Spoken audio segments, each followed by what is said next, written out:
Hey everyone, I'm Vitor from Vidpros, and today we're solving a problem that's probably happened to every single one of you at least once. You're scrolling through YouTube, maybe it's 2 a.m. and you're in that weird part of the algorithm and you accidentally click Don't Recommend channel on a creator you actually like. Or worse, you did it on purpose during a moment of questionable judgment and now you regret it. And suddenly, that channel just disappears. Gone. Like they never existed. Your YouTube feed is now a barren wasteland without their content and you have no idea how to fix it. Well, good news, you can undo it. Bad news, YouTube doesn't make it obvious how. So today, I'm going to show you how to bring back channels from the digital graveyard you actually sent them to, and more importantly, how YouTube's recommendation system actually works so you stop sabotaging your own feed. Let's fix your algorithm before you do any more damage. First, let's talk about why this matters. YouTube's recommendation system is basically the puppet master controlling what you watch. It's constantly analyzing your watch history, your search history, and every tiny interaction you make,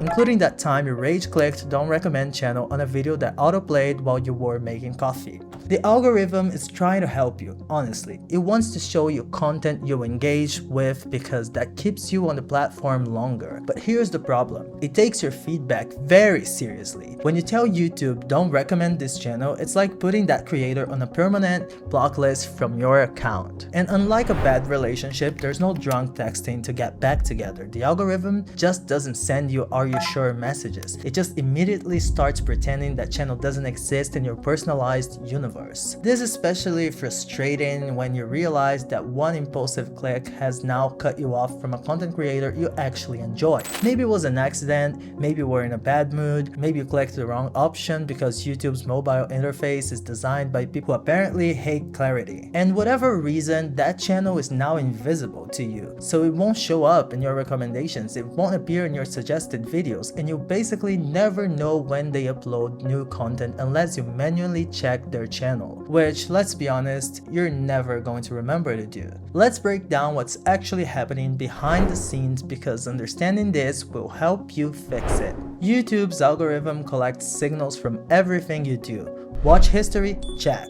Search history? Check. That weird 3 a.m. rabbit hole about Victorian area plumbing? Definitely check. Every like, every share, every not interested click, it all feeds into this massive data profile of who YouTube thinks you are. When you mark a channel as don't recommend, YouTube adds that to your feedback profile. It accumulates feedback that tells the algorithm this user does not want to see content from this specific channel ever again. And the algorithm listens really well, sometimes too well. The system is designed to exclude that channel from your homepage, your suggested video sidebar, and basically anywhere recommendations appear. It's not personal. The algorithm isn't judging you for your choices, it's just following your instructions with the enthusiasm of a golden retriever who finally learned a new trick. Now, here's where it gets interesting. This feedback isn't permanent in the sense that it's carved in stone, but it is persistent. YouTube won't automatically undo it just because some time has passed. You have to actively signal that you want to see that channel again. And this is where most people get stuck, because YouTube doesn't exactly advertise, hey, want to undo all those channels you banned? There's no convenient restore recommendations button sitting on your homepage. You have to know where to look and what to do. Let me paint you a scenario that's probably happened to you. You're browsing YouTube, watching cooking tutorials because you're trying to convince yourself you'll actually cook something that's not instant ramen. You're learning about pasta carbonara, French pastries, maybe some elaborate dessert that requires 17 specialized tools you don't own, and then in a moment of pure chaos, maybe your phone glitched, maybe your thumb slipped, maybe Mercury was in retrograde, and you accidentally click Don't Recommend channel on one of your favorite cooking channels, and boom, gone. That channel that taught you how to make the only 3 meals you can actually cook vanished from your recommendations. And because you didn't realize what happened immediately, you spent the next 2 weeks wondering why you're not seeing their new videos anymore. And eventually, you remember that channel exists, you search for it manually, and you realize with horror what you've done. That channel has been uploading bangers this whole time, and you missed all of it because you told YouTube you hate them. This is your life now. This is the prison you've built for yourself with one accidental tap. But don't worry, we're about to break you out. Alright, let's get practical. Here's exactly how to undo the damage. Step 1. revisit the channel. First things first, you need to go back to the channel you accidentally banned. Search for it manually in the YouTube search bar. Don't be shy about it. Type in their name, find their channel, and start interacting with it again. This is important because you're sending YouTube a signal. You're essentially telling the algorithm, hey, remember that channel I said I never wanted to see again? I was lying. I absolutely want to see it because please show me their content and watch a few of their videos. Like them, leave comments if you're feeling extra, subscribe if you weren't already. All of these interactions are signals that tell YouTube, actually I'm interested in this channel now. And the algorithm isn't holding a grudge. It's not sitting there thinking, oh, so now you want to watch this YouTube channel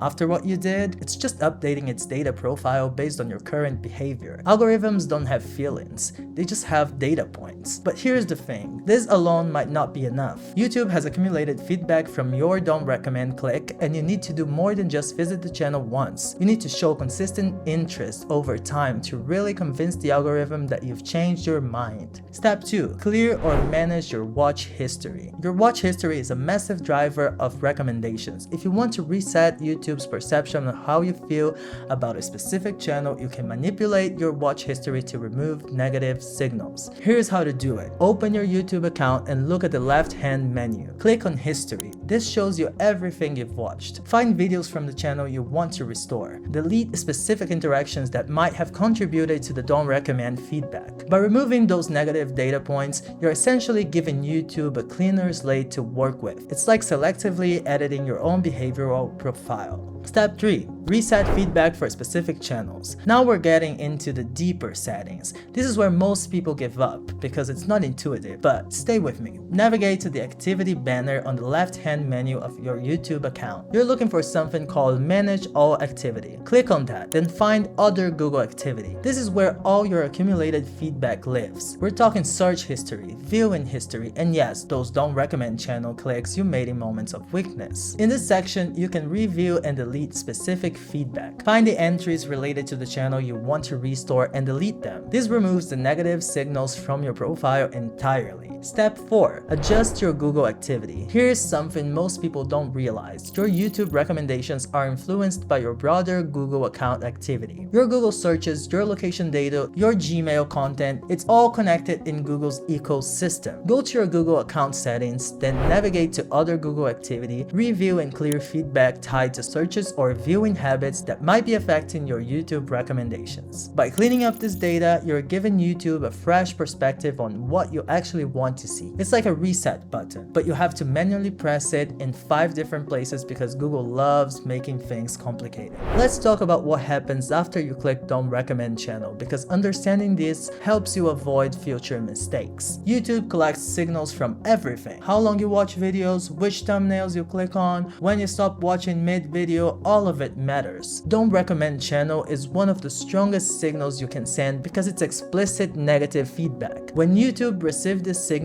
especially multiple times for the same channel, it dramatically reduces the likelihood of showing that channel in your future recommendations. The algorithm interprets this as this user has a strong preference against this content and it acts accordingly. The good news, this works in reverse too. When you start interacting positively with a channel, watching videos, liking them, commenting, subscribing, YouTube interprets this as this user has a strong preference for this content and gradually brings it back into your recommendations. It's not instant. Don't expect to watch one video and suddenly have that channel dominating your homepage again. The algorithm needs to see consistent signals over time, but if you keep engaging with the content, YouTube will eventually get the message and start recommending it again. Think of it like training a really attentive but slightly confused dog. You have to be consistent with your signals for it to learn what you actually want. Quick comparison because it's interesting. YouTube handles this differently than other platforms. On TikTok, when you mark content as not interested, the algorithm reacts almost immediately. Swipe past a few videos, hit not interested once or twice, and your For You page completely transforms within minutes. TikTok's algorithm is aggressive about adapting to your feedback. YouTube, on the other hand, hand, is more methodical.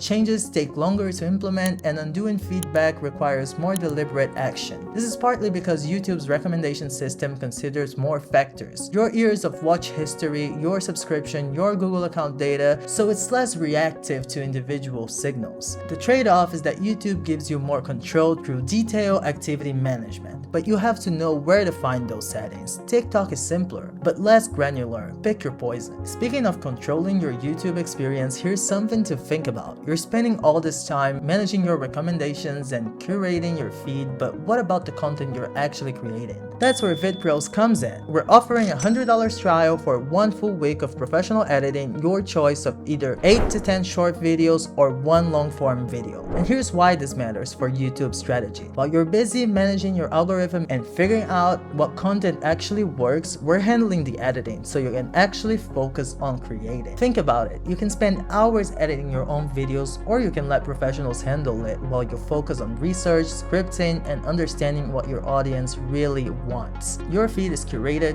your content is polished, and you're not pulling all-nighters in Premiere Pro. Professional editing means your video look better, which means better watch time, which means YouTube recommends your content more. It's all connected. Check the link in the description and see how much easier YouTube gets when you're not doing everything yourself. Alright, let's wrap this up with some best practices for managing your YouTube recommendations going forward. Best practice number 1. Regularly review your YouTube and Google activities. Set a reminder every few months to check your watch history and make sure you haven't accidentally blocked channels you actually enjoy. Prevention is easier than cure. Best practice number 2. Be deliberate with your feedback. Don't rage click don't recommend channel just because it didn't like one video from a creator. Give channels a fair shot before you banish them to the shadow realm. Best practice number 3. Use specific feedback when you actually want to remove content. If you genuinely don't want to see a channel anymore, great. Use the feature as intended. Just make sure it's intentional, not accidental. Best practice number 4. Engage with content you want to see more of. Don't just watch passively. Like videos, leave comments, subscribe to channels, train the algorithm to show you what you actually want. The YouTube recommendation system is powerful, but it's only as good as the signals you give it. When you understand how it works and take control of your feedback, you can curate a feed that actually serves your interest instead of randomly showing you content based on one drunk click at 3 a.m. And remember, undoing don't recommend channel isn't instant. It requires consistent effort and clear signals to the algorithm. Be patient, stay engaged with the content you want to see, and eventually your recommendations will adjust. If this video saves you from a YouTube feed full of content you don't care about, hit that like button, subscribe to Vidpros for more practical YouTube tips, and drop a comment telling me which channel you accidentally blocked and had to rescue. I want to hear your stories of algorithm regret. Now go fix your recommendations before you accidentally click something else you regret. See you in the next one. Bye.